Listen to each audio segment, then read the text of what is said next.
Bonjour Jean-Luc Romero. Bonjour. Merci d'être avec nous ce matin. Vous êtes adjoint à la maire de Paris, en charge des droits humains, la lutte contre les discriminations. En 2022, on a encore besoin d'organiser cette marche des fiertés à Paris. Tout n'est pas terminé. On a besoin à la fois pour nous et puis aussi pour l'extérieur. D'ailleurs, il y aura des représentants de l'Ukraine qui seront là. Et puis n'oublions pas qu'en ce moment, il se passe des choses quand même assez graves dans un certain nombre de pays.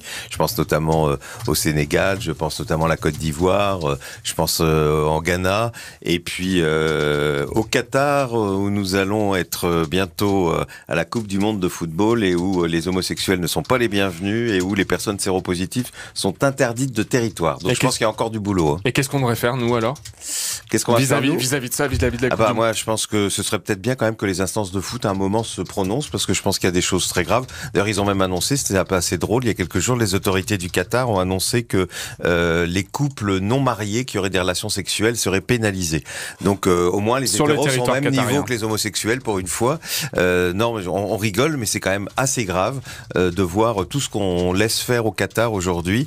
Et je pense que quand même les autorités de football, on aimerait bien qu'ils s'expriment. En Allemagne, ils ont eu un peu de courage, puisqu'on a vu un des grands dirigeants de la Fédération allemande de football qui a dit que ça commençait quand même à bien faire, toutes ces discriminations. Je parle pas de la situation des femmes, les ouvriers qui construisent les équipements, etc. Il se passe quand même des choses, et je pense que c'est peut-être bien aussi aujourd'hui, au-delà de notre problème national, qu'on puisse s'intéresser à ce qui se passe dans les autres pays où il y a 70 pays qui pénalisent l'homosexualité. Mais dans le même temps, on a l'impression qu'il y a des avancées. Par exemple, hier après-midi, ont été présentées les 16 Miss qui représenteront peut-être Miss Île-de-France. Et pour la première fois, il y a une candidate transgenre qui s'appelle Andrea. Ce qui veut dire que les mentalités évoluent quand même. Dans notre pays, en Europe, bien sûr. J'ai parlé de ces pays, malheureusement, pour dire à ceux qui se plaignent toujours que tout va très mal ici. Si vous regardez en 30 ans, vous savez, moi je suis vieux maintenant, dans ma jeunesse, c'était pas simple d'être homosexuel.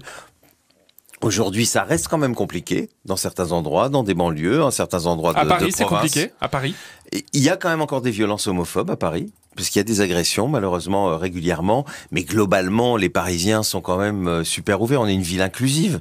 Mais il faut être extrêmement vigilant. C'est d'ailleurs pour ça qu'avec la maire de Paris, on a décidé d'ailleurs d'ouvrir un centre pour les exclus des exclus. Parce qu'on voit que, par exemple, les migrants étrangers ont beaucoup de mal à aller dans les centres qui sont créés pour un peu leurs co-religionnaires. Vous savez, quand vous vous retrouvez avec d'autres Afghans, avec d'autres Syriens qui sont eux-mêmes homophobes, ont les mêmes...